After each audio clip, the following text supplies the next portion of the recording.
მივდივარ იქ, სადაც რუბელი საკოცნელად იწევს. კლდენი გასაოცარნი არიან. საიდანაც სამშობლოს დასაცავად, ბარის საშველად, ქართველი ვაჟკაცნი ქარზე უსწრაფესად მიჰქროდნენ.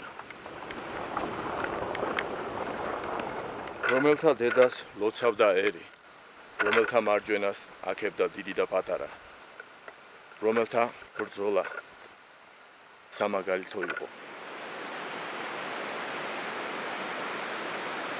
მიაღვარზე უსწრაფესად ეკვეთებოდნენ მაოხრებელს და იცოდნენ, რომ დედები შვილებს სამშობლოს მამულიშვილებად აღუზრდიდნენ.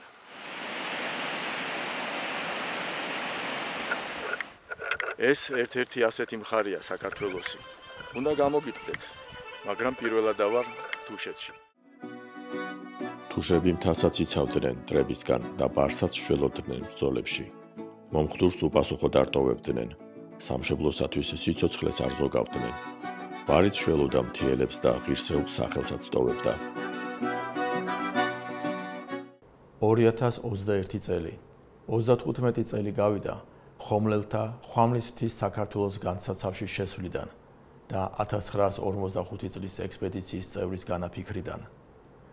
ვინიცის აწრომელ საუკუნეში აკვლავ ამოვლენ ჩვენი შემდეგნი და ჩვენს წერილსა და საქმეს თავისით შესწვლიან, რამესაც შეჰმატებენ.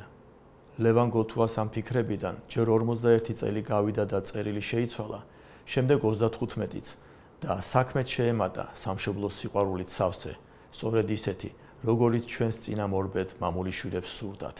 მართალია ქალბატონი ელენე, საქართველოსთვის მეტის გაკეთებაა საჭირო, ჯერ ხომ დრო გვაქვს ამ ქვეყნისანიც ვართ.